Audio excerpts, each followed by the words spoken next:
मेरा नाम अनामिका है। मेरी उम्र 18 साल है। मैं हॉल में बैठी अपना मोबाइल इस्तेमाल कर रही थी जब अचानक मेरा मोबाइल रिंग हुआ।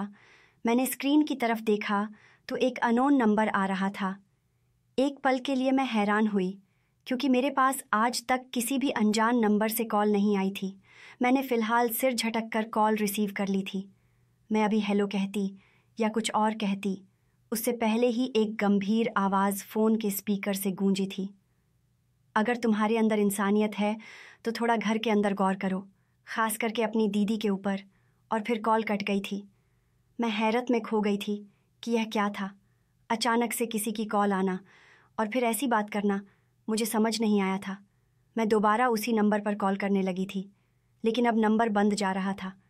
मैं फ़ौरन अपनी जगह से खड़ी हो गई थी और दीदी के कमरे के अंदर गई थी। वह बिस्तर पर लेटी सो रही थी। मैं हैरान थी, भला यह क्या बात थी। फिर हाल में मैंने अपना सिर झुका दिया था। मैं यही समझी थी कि किसी ने मेरे साथ मजाक किया है। मैं, पापा और मेरी मामी की लड़की एक घर में ही रहते थे। मेरे मामा और मामी का मौत हो गया था, जिसकी वजह से उनकी बेटी हमारे पास आ गई थी। मेरी मम्मी का बहुत पहले निधन हो गया था, इसीलिए मेरी मामा की लड़की से आने से घर में थोड़ी रौनक हो गई थी। उन्हें हमारे साथ रहते हुए लगभग 3 से 7 साल का वक्त गुजर चुका था। मेरी और उनकी दोस्ती बहुत अच्छी थी। वह मुझे बिल्कुल एक माँ की तरह संभाल रही थी। मुझे उनसे कोई शिकायत नहीं थी। यही वजह थी कि मुझे अब उनकी चिंता होने लगी थी। उनकी उम्र 25 साल हो गई थी। पापा को चाहिए था कि उनके लिए एक अच्छा रिश्ता तलाश करके उनकी शादी कर देते, लेकिन पापा के अंदाज बहुत अजीब थे। मैं जब भी पापा से उनके रिश्ते की बात करती थी तो वह हमेशा मुझे यह बोलकर टाल दिया करते थे कि अभी कोई ज़रूरत नहीं है। अभी इस घर को वैसे भी एक औरत की ज़रूरत है और तुम्हारी दीदी इस घर को बहुत अच्छे तरीके से संभाल रही हैं। अगर वह चली गई तो हमें समस्या होगी। जबकि मैं उस दिन भड़क उठी थी और पापा को देखते हुए गुस्से से बोली थी, भला यह क्या बात हुई। हम अपने लाभ के लिए किसी की ज़िंदगी क्यों ख़राब करें। आप उनके लिए रिश्ता तलाश करें, हम उनकी शादी करवाएंगे ताकि वह भी अपना घर बसाएं, अपने घर की हो जाएं। मेरी बात सुनकर पापा कुछ देर के लिए चुप हो गए थे और फिर धीमी आवाज़ में बोले थे, मेरी बेटी, शादी करना आसान नहीं होता। अगर हमने रिश्ता तलाश किया तो लड़के वाले अगले महीने या अगले महीने ही शादी के लिए खड़े हो जाएंगे, और मेरे पास इतना पैसा नहीं है कि मैं किसी की शादी कर सकूं। ऐसा नहीं था। इसके अलावा हमारे घर के अंदर हर सुविधा मौजूद थी। फिर वह ऐसी बात क्यों कर रहे थे, मुझे कुछ समझ नहीं आया था। फिलहाल मेरे चुप रहने में ही सही समझी थी, क्योंकि मैं पापा के मुकाबले नहीं आ सकती थी। लेकिन अचानक से इस फ़ोन कॉल का आना मुझे होशियार कर गया था। वक्त धीरे धीरे गुजरने लगा था। लगभग 3 घंटे बाद दीदी बेदार हो गई थी और मुझे देखते हुए सवालिया अंदाज में बोली थी, छोटी, खाना खाओगी, मैं तुम्हें खाना दे दूं। वह इतनी मोहब्बत से बोली थी कि कुछ पल के लिए मुझे बहुत अजीब सी बेचैनी हुई थी। दिल किया कि मैं उनसे यह सवाल कर लूं कि आप ठीक हैं, क्या आप हमारे घर खुश हैं। लेकिन फ़िलहाल मैंने चुप रहने में ही सही समझा और बस सिर को ना में हिलाकर उन्हें मना कर दिया था। वह खामोशी से किचन में चली गई थी और रात के खाने का इंतज़ाम करने लगी थी। वक्त धीरे धीरे गुजरने लगा था। उन्होंने मेरे पास बैठने की कोशिश की थी, मुझसे बातचीत करने लगी थी, लेकिन मेरा अंदाज उनके साथ ले दिया ही था। न जाने क्यों मुझे ऐसा महसूस हो रहा था जैसे कुछ गड़बड़ है। वक्त और तेज़ी से गुजरता चला गया था और रात के 7 बजे के करीब पापा घर वापस आ गए थे। वह सुबह 8 बजे निकलते थे और उनकी वापसी रात के 7 बजे हो जाती थी। मैं फ़ौरन अपनी जगह से खड़ी हुई थी और पापा से गले मिली थी और अपना बैग सोफ़े पर रख कर उन्होंने दीदी को आवाज़ दी थी, मुझे पानी ला कर दो। उनकी आवाज़ थी, मैं जाती, कोई ज़रूरत नहीं है मेरी बेटी, मेरे पास बैठेगी। अच्छा, मुझे बताओ आज दिन भर क्या किया, कॉलेज गई थी। वह मुझसे दिन भर की रोज़ाना पूछने लगे थे। यह उनके रोज़ का काम था, लेकिन पता नहीं क्यों मुझे आज अजीब सी बेचैनी हो रही थी। ऐसा लग रहा था जैसे कुछ बहुत बुरा हमारे घर के अंदर हो रहा है। मगर क्या, इस बात से मैं अनजान थी। मैं आज दीदी और पापा दोनों को ही बहुत गौर से देख रही थी। थोड़ी देर बाद दीदी बाहर आई थी और पापा के आगे का गिलास रखते हुए डर से एक अंदाज में बोली थी, मुझे आपसे इजाज़त चाहिए। मैं मुस्कुराकर दीदी की तरफ ही देख रही थी। पापा ने सिर को हाँ में हिलाया था और उन्हें देखने लगे थे। दीदी कहने लगी, मेरी सहेली की शादी है, मैं उसकी शादी में जाना चाहती हूँ। कल से शादी के फंक्शन शुरू हो जाएंगे, क्या मैं जा सकती हूँ?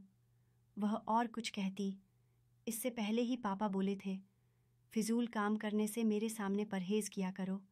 घर संभालना यही तो तुम्हारा काम है, किसी की भी शादी में जाने की तुम्हें ज़रूरत नहीं है। यह बोलकर वह खड़े हो गए थे, जबकि मैं फ़ौरन बोली थी, क्यों पापा, ऐसा क्यों बोल रहे हैं? आप दीदी को जाने दें, उनकी बचपन की सहेली है। काफ़ी दिन से वह हमारे घर भी आ रही हैं और दीदी को उन्होंने इनवाइट भी किया है। अगर दीदी नहीं जाएगी तो अच्छा नहीं लगेगा। अगर आप बोलेंगे तो मैं भी चली जाऊंगी। जबकि पापा फ़ौरन बोले थे, नहीं, आप अपनी पढ़ाई पर ध्यान दें और तुम कमरे में आओ, मुझे तुमसे कुछ ज़रूरी बात करनी है। वह बिल्कुल सख्त निगाहों से पापा को देख रही थी। पापा के जाते ही मैंने उनका हाथ थामा था और उन्हें देखते हुए बोली थी, क्या हुआ दीदी, आप ठीक हैं? मेरी बात सुनकर वह फ़ौरन होश में आई थी और हाँ में सिर हिलाकर पापा के कमरे की तरफ चली गई थी। न जाने क्यों मुझे एक अजीब सी बेचैनी हुई थी। ऐसा लगा था जैसे कुछ गलत है। जब से वह फ़ोन कॉल आई थी, मेरा दिमाग अजीब से ख्यालात बना रहा था। फ़िलहाल मैंने अपना दिमाग झटक दिया था और अपना मोबाइल इस्तेमाल करने लगी थी।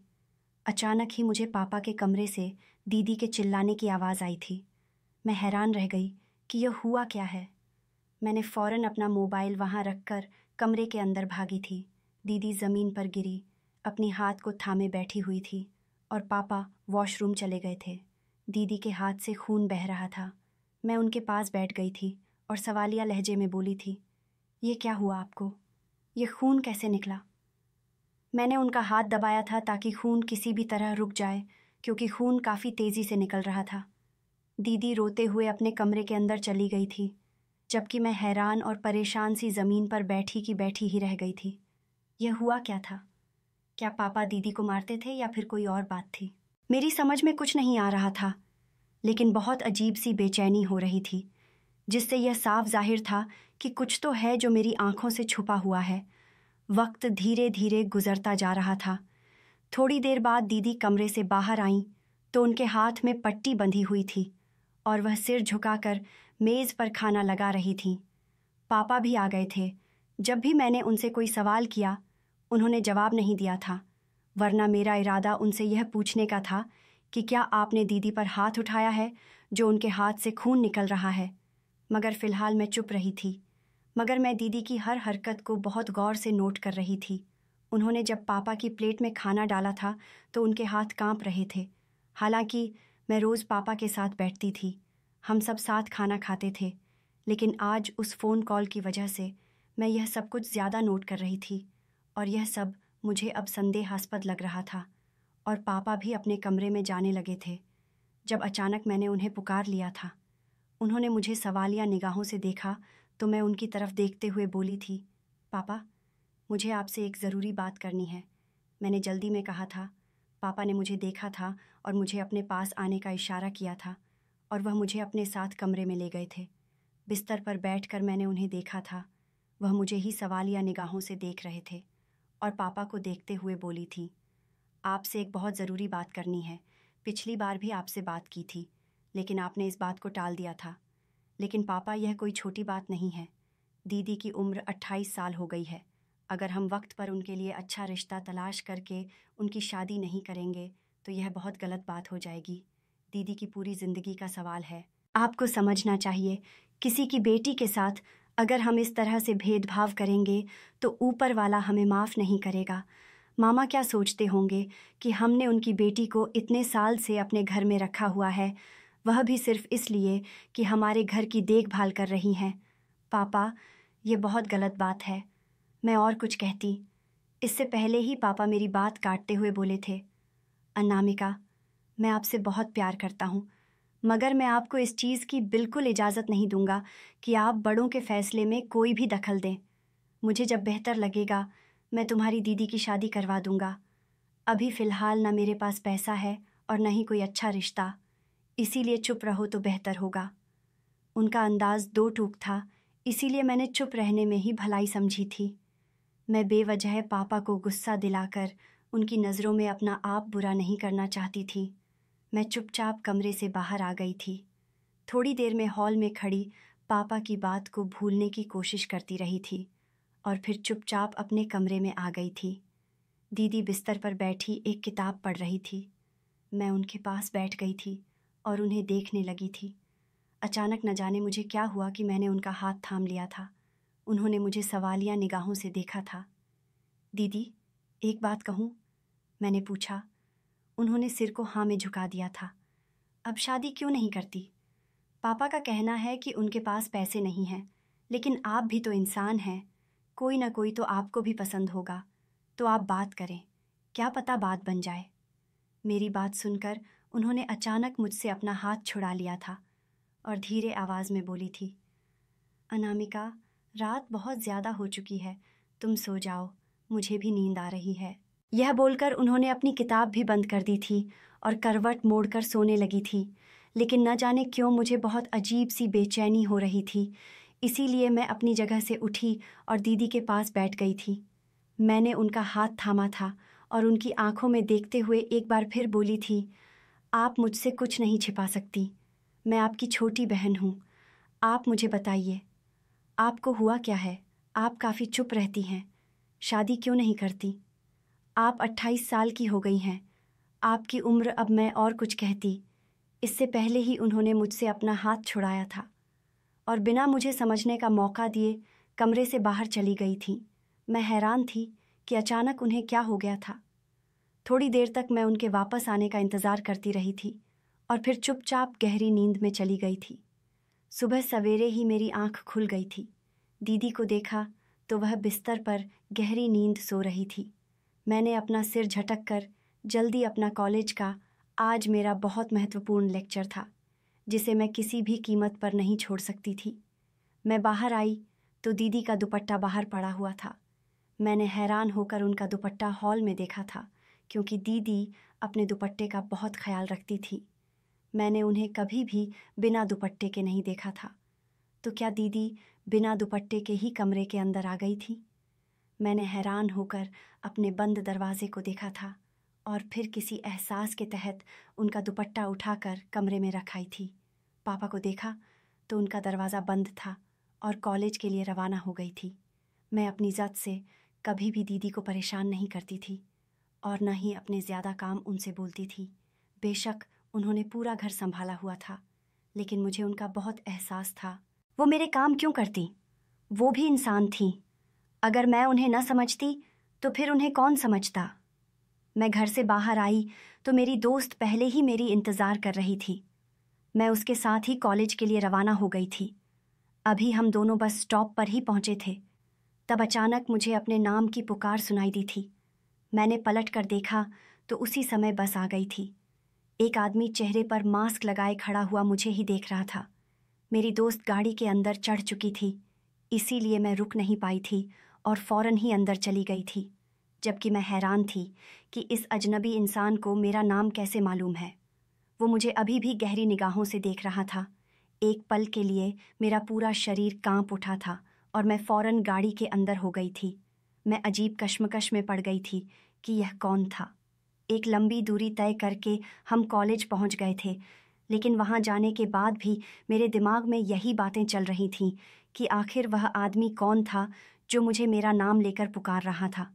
मुझे स्पष्ट तौर पर अक्सर सुनाई दिया था और जब मैंने पलट कर देखा तो वही मुझे देख रहा था, जिसका मतलब था कि उसने ही मुझे पुकारा है।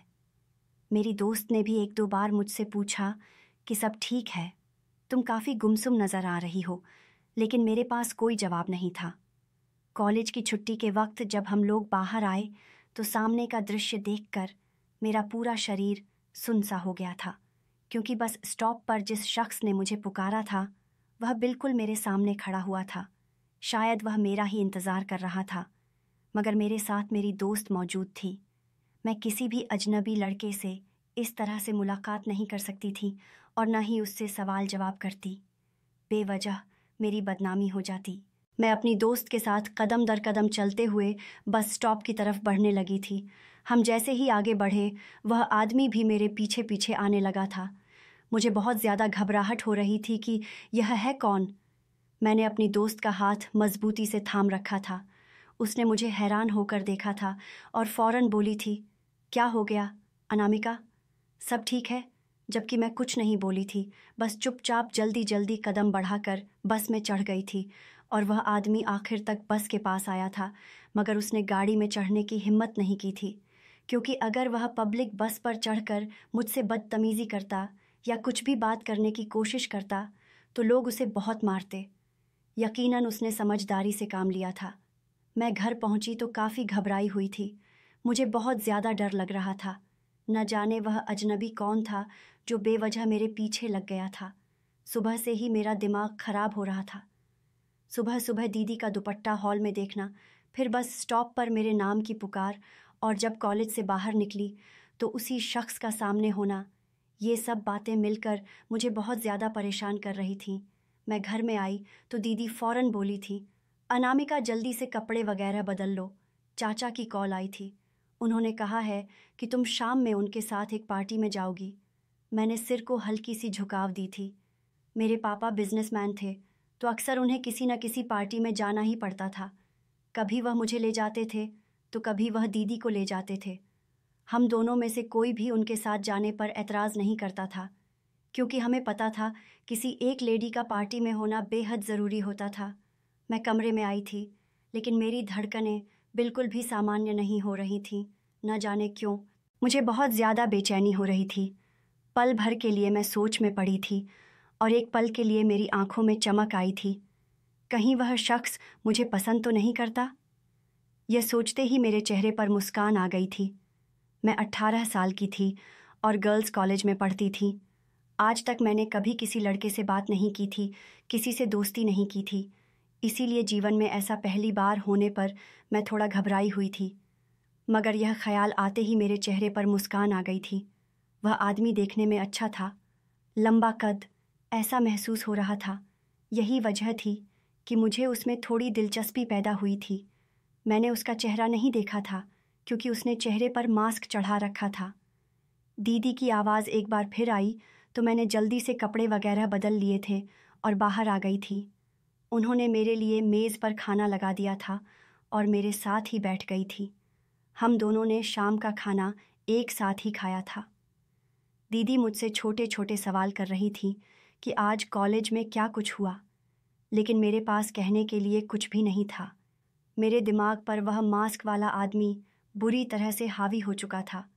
न जाने वह कौन था जो मेरे नाम को भी जानता था। मैंने फ़िलहाल अपना सिर झटका था और आराम की खातिर कमरे के अंदर चली गई थी। शाम में मुझे पार्टी में जाना था, इसलिए मुझे किसी चीज़ की भी परवाह नहीं थी। मैं बिस्तर पर लेटी तो एक बार फिर मुझे वही आदमी याद आने लगा था। न जाने वह कौन था। यही बात सोचते सोचते मैं कब गहरी नींद में गई, मुझे कुछ मालूम नहीं हुआ था। शाम 8 बजे के करीब दीदी ने मुझे झिंझोड़ कर उठाया था। वह घबराई हुई आवाज़ में बोली थी, अनामिका जल्दी से उठ जाओ, चाचा आने वाले होंगे। उन्होंने कहा था कि तुम उनके साथ 8 बजे जाओगी और तुम अभी तक सो रही हो।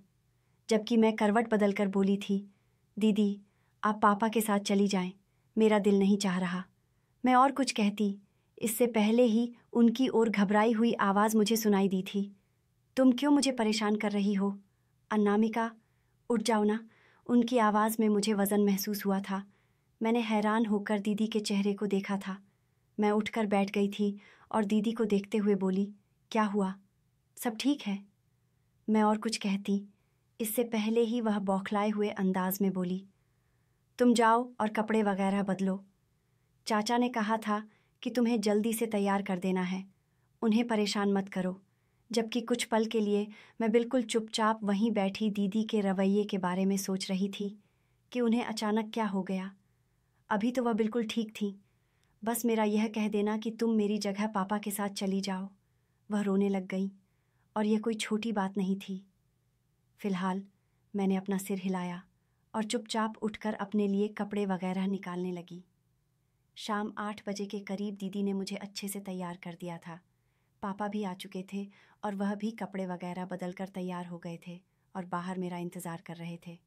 मैं जैसे ही बाहर आई, पापा दीदी को देखते हुए कहने लगे, घर का दरवाज़ा अच्छे से बंद कर लेना, अपना ख्याल रखना और ज़्यादा मोबाइल इस्तेमाल करने की ज़रूरत नहीं है, आराम कर लेना, हम लोग जल्दी वापस आ जाएंगे। दीदी अच्छी बेटियों की तरह सिर हाँ में हिलाकर एक तरफ खड़ी हो गई थी। मैं दीदी को बाएं बोलकर पापा के साथ चली गई थी। एक लंबी यात्रा के बाद हम पार्टी में पहुंचे थे। पापा के दोस्त ने यह पार्टी बड़े अच्छे से आयोजित की थी। बहुत बड़े बिजनेसमैन आए हुए थे। पापा मेरा पहचान सभी से खुलकर करवा रहे थे। उनका अंदाज इस बात की गवाही दे रहा था कि वह मेरा रिश्ता करना चाहते हैं और उनका इरादा भी यही था। अक्सर वे मजाक करते हुए कहते थे कि तुम्हारी शादी किसी बड़े बिजनेसमैन से करवा दूंगा ताकि तुम बहुत खुशहाल ज़िंदगी जी सको। मेरी एक ही तो बेटी है। और मैं उन्हें तुरंत टोक देती थी, बिल्कुल भी नहीं। आपकी एक बेटी नहीं बल्कि 2 बेटियां हैं। मेरे साथ साथ आप उनका भी ख्याल रखा करें। अगर आप मेरी शादी बिजनेसमैन से करवाएंगे तो उनकी शादी भी अब बिजनेसमैन से ही करवाएंगे। पापा हर बार मेरी ये बात सुनकर चुप हो जाते थे। उनके पास इन बातों का कोई जवाब नहीं होता था और मैं कभी कभी इतनी हैरान हो जाती थी कि उनका चेहरा ही देखती रह जाती थी। भला पापा को दीदी से क्या दिक्कत थी? यह बात मुझे समझ में नहीं आती थी। कहने को तो वह उनकी साला की बेटी थी, उनके साला की सगी बेटी, लेकिन इसके बावजूद पापा को शायद दीदी पसंद नहीं थी। हालांकि दीदी बहुत अच्छी थी। उन्होंने कभी पापा के सामने ऊंची आवाज़ में भी बात नहीं की थी। मेरे साथ भी बहुत अच्छा रवैया रखती थी। यही तो वजह थी कि मुझे दीदी बहुत ज़्यादा अच्छी लगती थी। अभी मैं कोने में खड़ी जूस पी रही थी कि अचानक मेरी निगाह एक आदमी पर गई थी जो पापा से मुस्कुराकर बातचीत कर रहा था।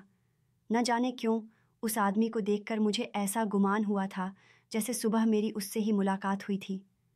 मेरी निगाह उसके चेहरे पर गई तो कुछ क्षणों के लिए मैं बिल्कुल अपनी जगह पर स्तब्ध हो गई थी। वह देखने में बहुत खूबसूरत था। बिल्कुल उस आदमी की तरह उसका लंबा और ऊंचा कद था। समय धीरे धीरे गुजरता चला गया था। पार्टी बहुत अच्छे तरीके से गुजर चुकी थी और मैं पापा के साथ घर आ गई थी। लेकिन मेरे दिमाग पर वही शख्स हावी था। उसका चेहरा देखकर मैं किसी और ही ख्याल में गुम हो गई थी। वह मुझसे काफ़ी बड़ा था, लगभग 10 से 12 साल, लेकिन न जाने क्यों उसकी शख्सियत में ऐसा निखार था कि मुझ जैसी 20 साल की लड़की भी उस पर फिदा हो गई थी। हम घर पहुँचे तो दीदी गहरी नींद सो रही थी। मैं अपने कमरे में चली गई थी, जबकि पापा भी अपने कमरे में जा चुके थे। कपड़े वगैरह बदलने के बाद मैं दीदी के बराबर में ही लेट गई थी और उस आदमी के बारे में ही सोचने लगी थी। अचानक ही दीदी का मोबाइल रिंग हुआ था।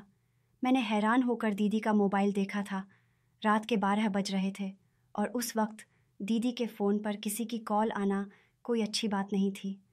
मैंने फ़ौरन दीदी का मोबाइल उठाया था और सामने स्क्रीन पर चमकते नंबर को देखकर मैं हैरान रह गई थी। पापा दीदी को उस वक्त कॉल क्यों कर रहे थे? अगर उन्हें कोई काम था तो वो मुझे पुकार लेते। हालांकि उन्हें मालूम था कि दीदी सो चुकी हैं। मैंने फ़ौरन उनकी कॉल रिसीव कर लिया। मैं कुछ कहती हूँ इससे पहले ही पापा का अजीब सा अंदाज मुझे सुनने को मिला था। कमरे में आओ फ़ौरन, वो और कुछ कहते इससे पहले ही मैं बोली थी, कोई काम है पापा? दीदी गहरी नींद सो रही हैं। मेरी आवाज़ सुनकर साफ तौर पर पापा चुप हो गया था। उनके मुंह से एक शब्द भी नहीं निकल रहा था। मैं एक बार फिर बोली थी, सब ठीक है पापा, मैं कमरे में आऊँ क्या? जबकि वह तुरंत बोले थे, नहीं नहीं, तुम कमरे में नहीं आओ, मुझे दीदी से ही काम था। अगर वह सो रही हैं तो तुम भी आराम करो, सुबह बात होगी। यह बोलकर उन्होंने झट से मोबाइल बंद कर दिया था। लेकिन मुझे अजीब सी बेचैनी हो रही थी। ऐसा लग रहा था जैसे कुछ तो है जो पापा मुझसे छिपा रहे हैं। वह क्या था? मैं इस बात से अनजान थी। उस वक्त पापा दीदी को अपने कमरे में क्यों बुला रहे थे? यह बात मुझे बहुत अजीब लगी थी। मैंने कई बार यह बात महसूस की थी। अक्सर रात के वक्त मेरी आँख खुलती थी तो दीदी कमरे में नहीं होती थी। मैं यही समझती थी कि दीदी हॉल में होंगी या फिर किचन में कोई काम कर रही होंगी। लेकिन क्या वह पापा के कमरे में होती थी? यह ख्याल आते ही मेरा दिमाग घूम गया था। कहीं पापा दीदी के साथ? यह सोच आते ही मेरा चेहरा शर्म हो गया था और मैं फ़ौरन ना में सिर हिलाते हुए करने लगी थी, नहीं ऐसा नहीं हो सकता, पापा दीदी के साथ ऐसा नहीं कर सकते। वह रात इसी कशमकश में गुजर गई थी कि आखिर मामला क्या है, आखिर दीदी वहाँ करने क्या जाती हैं। अगली सुबह मैं बेदार हुई तो दीदी काफ़ी परेशान सी अपना मोबाइल चेक कर रही थी। मैं कुछ कहती हूँ, इससे पहले ही दीदी बोली थी, चाचा की कॉल आई थी मोबाइल पर, तुमने रिसीव की थी?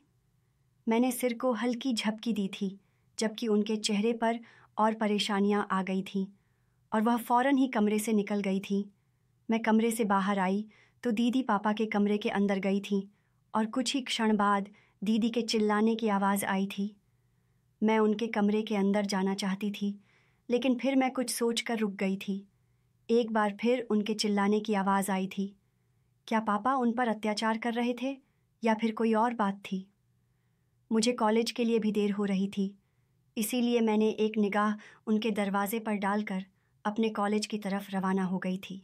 अभी मैं बस स्टेशन पर ही पहुंची थी जब अचानक मुझे एक बार फिर किसी ने पुकारा था। मैं पलटी तो वहीं आदमी खड़ा हुआ था। आज इत्तेफाकी तौर पर मेरी दोस्त भी मेरे साथ मौजूद नहीं थी, इसीलिए मैं उस आदमी की तरफ देखने लगी थी और अपनी बस छोड़कर उसके पास चली गई थी।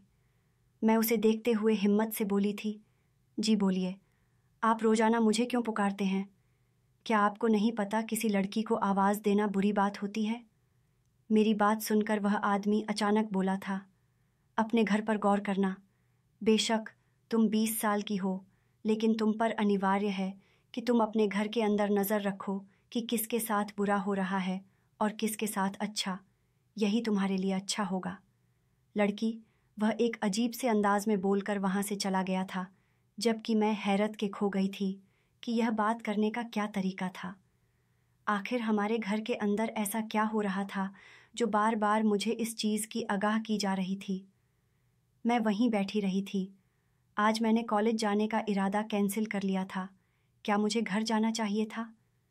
एकदम मेरे दिमाग में एक ख्याल आया था, क्यों ना आज मैं घर जाकर देखूं, दीदी क्या कर रही हैं। पापा भी घर पर ही मौजूद थे। मैंने एक निगाह बस स्टेशन पर डाली थी और ख़ामोशी से उठकर घर की तरफ रवाना हो गई थी कि जैसा मेरे दिमाग में ख्याल आ रहा है वैसा ना हो, पापा इस तरीके की हरकत ना कर रहे हों, मगर न जाने क्यों मुझे ख़तरा महसूस हो रहा था।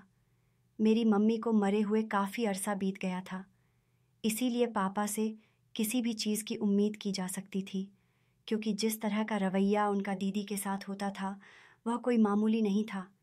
दीदी जब जब पापा को देखती थी तो वह बुरी तरह से घबरा जाती थी। उनके चेहरे पर एक अजीब सी परेशानी झलकने लगती थी। वह उनका काम करते हुए बुरी तरह से कांपना शुरू कर देती थी और अगर उनसे कोई गलती हो जाए तो उनका हाल बहुत ख़राब हो जाता था। पापा की एक पुकार पर वह फ़ौरन उनके कमरे में चली जाती थी और अक्सर वक्त उनके कमरे से उनके चिल्लाने की आवाज़ें आती थीं। कुछ वक्त तो मैं चली जाती थी, लेकिन कुछ वक्त मैं यही सोचती थी कि इन दोनों का मामला है, वह खुद सुलझा लेंगे तो ज़्यादा बेहतर होगा। लेकिन अब मैं बड़ी हो गई थी, मैं 20 साल की थी। अगर अब मैं अपने घर में नज़र नहीं रखती तो यह वाकई बहुत गलत बात होती। दीदी की ज़िंदगी का सवाल था। वह घर में रहते हुए बूढ़ी हो रही थी और पापा को उनका बिल्कुल ख्याल नहीं था। वह उनकी शादी करवाना ही नहीं चाहते थे और यह एक बहुत मामूली काम था। मैं घर पहुंची तो दरवाज़ा खुला हुआ था। मैंने फ़ौरन ही अपने कदम आगे बढ़ाए थे। मेरे कदम रखने की देर थी कि पापा के कमरे से दीदी के चिल्लाने की आवाज़ें आ रही थीं। ऐसा लगता था जैसे वह बहुत तकलीफ़ में हों, किसी दर्द में चिल्ला रही हों और ये चीखें बहुत अलग थीं। मैं फ़ौरन पापा के कमरे की तरफ बढ़ी थी। मेरा दिल पूरी तरह से घबरा रहा था। मैंने जैसे ही दरवाजे पर हाथ रखा तो दरवाज़ा टिक की आवाज़ से खुल गया था और जब मैंने सामने का मंजर देखा तो मेरी रूह कांप गई थी। मैंने कभी भी यह कल्पना भी नहीं की थी कि ऐसा मंजर भी मुझे देखने को मिल जाएगा। कुछ तौर पर मुझे लग रहा था जैसे मेरे कदमों तले ज़मीन निकल गई हो, क्योंकि मेरे पापा मेरी दीदी के साथ गलत व दोनों ही मुझे देखकर बुरी तरह से डर चुके थे। दीदी के चेहरे आंसुओं से तर थे, जबकि पापा के चेहरे पर एक अजीब वहशत तारी थी। मैं फ़ौरन कमरे से बाहर आ गई थी और सीने पर हाथ रखकर गहरी गहरी सांसें लेने लगी थी। मेरी आंखों से आंसू बह रहे थे। मुझे बहुत अफसोस हो रहा था कि मेरे पापा इस हद तक गिर सकते हैं। मुझे उनसे नफ़रत महसूस हो रही थी। थोड़ी देर बाद ही पापा बाहर आ गए थे। दीदी भी फ़ौरन रोते हुए अपने कमरे में जा चुकी थी। मैंने एक नफ़रत निगाह उनके वजूद पर डाली थी और चिल्ला के बोली थी, आपको शर्म आनी चाहिए। वह आपकी बेटी है, आपके साला की सगी बेटी। आप उसके साथ इस तरह का अंजाम दे रहे हैं। क्या आपको शर्म नहीं आती? मेरे मुंह में जो आया था मैं बोलती चली गई थी, जबकि पापा का सिर झुका हुआ था। मैं और कुछ कहती, इससे पहले ही पापा बोले थे, मैं क्या करता हूँ? तुम्हारे खातिर मैंने शादी नहीं की, मगर मैं इंसान हूँ। इंसान को हर एक चीज़ की ज़रूरत महसूस होती है। इसी तरह वो और कुछ कहते हैं। इससे पहले ही मैंने उनके सीने पर हाथ रखकर उन्हें धक्का दिया था और उनकी आंखों में देखते हुए गड़ा के बोली थी, शर्म आती है ये कहते हुए कि आप मेरे पापा हैं। डूब मरना चाहिए आपको। किसी की बच्ची के साथ आपको ये करते हुए शर्म नहीं आई? ये ख्याल नहीं आया कि जो इंसान जैसा करता है वैसा ही उसको मिलता है। अगर आप किसी की लड़की के साथ ऐसा करेंगे तो आपकी बेटी के साथ भी यही सब होगा। मेरा बस नहीं चल रहा था कि मैं पापा के साथ कुछ कर गुजरूं। इसी दौरान हमारे दरवाजे पर खटका हुआ था। मैंने पलट कर देखा तो वहीं आदमी खड़ा हुआ था, जो बस स्टेशन पर मुझे मिला था, लेकिन उसका चेहरा देखकर मैं सकत में आ गई थी। ये वही आदमी था जो उस दिन पापा से पार्टी के दौरान बड़ा मुस्कुरा कर मिल रहा था। उसके पीछे उसके गार्ड्स भी खड़े हुए थे। वह अंदर आ चुका था और पापा का गिरेबान पकड़कर बिना सोचने का मौका दिए, मुझे और यह दिन मुझे मालूम था बहुत जल्द आएगा। तुम क्या समझे थे? तुम एक लड़की के साथ घर के अंदर गलत करते रहोगे, उसे हैरेस करते रहोगे और तुम्हारे सच किसी को पता नहीं चलेगा। यह कहते ही उसने फ़ौरन पुलिस को अंदर बुलाया था, जो बाहर खड़ी हुई थी। मैं चुपचाप एक कोने में खड़ी यह सब देख रही थी। मेरी आंखों से आंसू बह रहे थे। मेरा दिल ऐसा था जैसे अभी फट जाएगा। मैंने सोचा भी नहीं था कि मेरा पापा, जिसे मैं अपना आइडल मानती थी, जो मेरा सब कुछ थे, जिनकी दम से मैं थी, वह एक दरिंदा था। उनके अंदर इंसानियत नहीं, बल्कि इंसानियत के पीछे छुपा हुआ एक दरिंदा था। इस आदमी ने तुरंत मेरे पापा को अरेस्ट करवा दिया था, हैरेसमेंट के केस में। पापा को 10 साल की सज़ा सुनाई गई थी, जबकि दीदी एक कोने में खड़ी हुई थी। उनकी आंखों से आंसू बह रहे थे। मैंने तुरंत उन्हें अपने सीने से लगा लिया था, जबकि वह मुझे देखकर और ज़ोर-ज़ोर से रोई थी। पुलिस पापा को ले गई थी, जब अचानक इस आदमी ने मेरी दीदी का हाथ पकड़ा था और उनकी आंखों में देखते हुए बोला था, राधिका, मैंने कहा था ना, मैं सब ठीक कर दूंगा, बस मुझे थोड़ा समय दो। मैं हैरान होकर कभी दीदी को तो कभी इस आदमी को देख रही थी। फिर दीदी ने मुझे बताया था कि वह अजीत को पसंद करती हैं। उनकी मुलाकात उनसे इंस्टाग्राम पर हुई थी और वहीं पर इन दोनों की बातचीत शुरू हो गई थी। बातों ही बातों में उन्होंने अपने ऊपर गुजरने वाली हर दास्तान उन्हें सुनाई थी। पापा रोज़ाना रात में उन्हें अपने पास बुलाकर ज़बरदस्ती उनके साथ यह काम अंजाम देते थे। उन्हें मारते भी थे और उन्हें यह बात जाहिर कर दी थी कि वह उनकी बीवी हैं, मगर यह हकीकत नहीं थी। वह उनकी भतीजी थी और ऐसा करना भी गलत है। इस आदमी ने दीदी से शादी की थी और मुझे भी अपने साथ अपने घर ही ले गया था, क्योंकि मैं अकेले नहीं रह सकती थी। वह मेरा बहुत शुक्रगुजार था, क्योंकि मैंने पापा को रंगे हाथों पकड़ा था। वह मेरी दीदी का बहुत ख्याल रखते थे और मेरा भी बहुत ख्याल रखते थे।